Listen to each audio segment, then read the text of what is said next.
bi ci jiitu mooy 2015. Précisément, il faut savoir qu'en 2015, je n'avais pas encore l'autorisation d'enseigner la mission de l'imam al-Mahdi.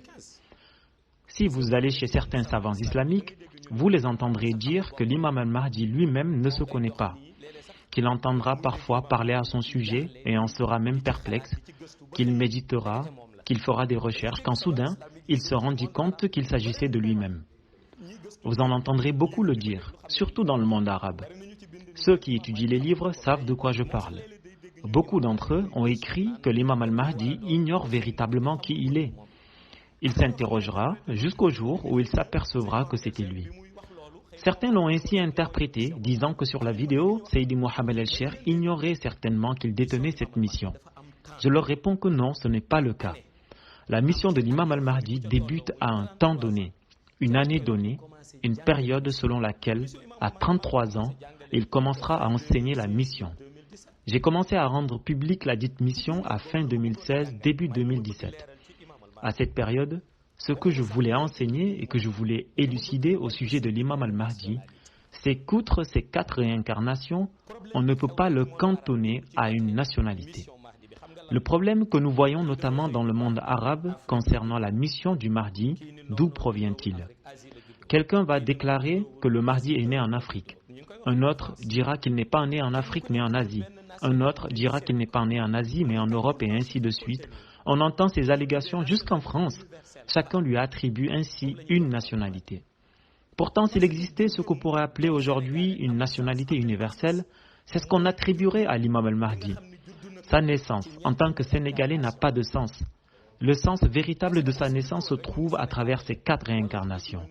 En effet, si à sa naissance on se limitait à dire qu'il est Sénégalais ou Français ou Saoudien, certains se tiendraient sur le côté à contester, car chacun se l'approprie et le désigne comme faisant partie de son peuple ou de son pays.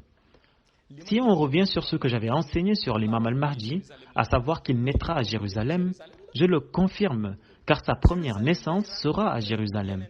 Il y rencontrera le prophète Isa alayhi salam.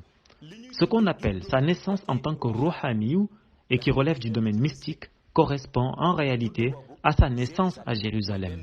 À cet effet, nous pouvons l'assimiler à quelqu'un qui est né à Jérusalem. Cette naissance Rouhaniyu est ce qui lui permettra de tisser un lien avec le prophète Isa alayhi salam, car ce sera leur lieu de rencontre. La naissance qui suit celle de Jérusalem est une naissance à la Mecque. Certains avancent qu'il naîtra à la Mecque et ils ont raison. Cette naissance va lui permettre de tisser un autre lien avec la lumière qui provient d'Al-Hajar al-Aswad et qu'il récupérera un jour d'Arafat. Son autre naissance sera à Médine. Il y en a qui disent qu'il naîtra à Médine et c'est vrai. Cette naissance va lui permettre de tisser une relation avec la lumière du prophète sallallahu alayhi wa sallam. Certains disent qu'il naîtra dans le Maghreb islamique et c'est tout à fait vrai, plus précisément à Fès au Maroc. Il y tissera une relation avec la lumière du Khatmiya et du Katmiya, en l'occurrence Mawla Cheikh Ahmed Tijani. Enfin, il fera son apparition dans le monde Shahada en Afrique de l'Ouest, principalement au Sénégal, pour véhiculer la mission universelle.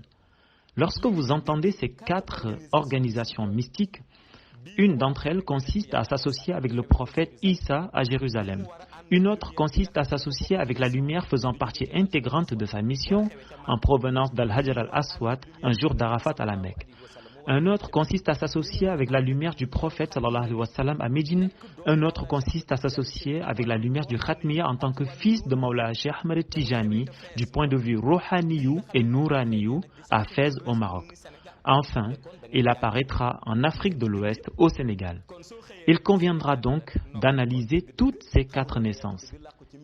Si tout à coup on se limitait à dire qu'il est uniquement sénégalais, c'est méconnaître vraiment le mysticisme que couvre l'imam al-Mahdi. On peut donc dire que l'imam al-Mahdi naîtra à Jérusalem, on peut dire qu'il naîtra à la Mecque, on peut dire qu'il naîtra à Médine, on peut dire qu'il naîtra au Maghreb islamique, à Fès au Maroc. Cependant, à la toute fin, on dit qu'il apparaîtra au Sénégal. On s'aperçoit que chacune de ces naissances cache une certaine organisation mystique qui va de pair avec sa mission. C'est la raison pour laquelle vous verrez un bon nombre de savants arguer, notamment dans les livres. Dans certains d'entre eux, il est inscrit que l'imam al-Mahdi naîtra à la Mecque. C'est pourtant tout à fait vrai, mais ils ne parviennent pas à vous expliquer comment il naîtra à la Mecque. En effet, dès que vous parlez de naissance, la plupart des gens s'imaginent un être, un nourrisson qui grandit, qui acquiert une certaine nationalité, jusqu'au moment où il se manifeste pour qu'on dise qu'il est apparu. Ce qu'ils ignorent, c'est qu'il se trouve une autre forme de naissance que l'on appelle la naissance en tant que ruhaniyu, laquelle ne signifie pas qu'elle se déroule uniquement à al-arwah. Il y a ceux que Dieu gracie d'un mysticisme et qui peuvent rendre cela manifeste dans le monde shahada. L'imam al-Mahdi possède cette caractéristique. Voici pourquoi on dit que l'imam al-Mahdi naîtra à Jérusalem, à la Mecque, à Médine, à Fès au Maroc et apparaîtra au Sénégal. Du reste, sur le fait de savoir comment interpréter ce qu'est une naissance ou non, cela dépend de l'entendement de celui qui écoute. Ce que nous avions dit jadis à ce sujet, nous l'avons enseigné à travers les 4 réincarnations que nous venons de réaffirmer et réexpliquer afin que tout le monde puisse y avoir accès. En définitive, si on devait lui attribuer une nationalité, il aurait une nationalité universelle du fait de ses naissances multiples du côté Rohaniyu, d'où il tisse son lien avec celui avec lequel il devait s'associer avant de revenir apparaître au Sénégal.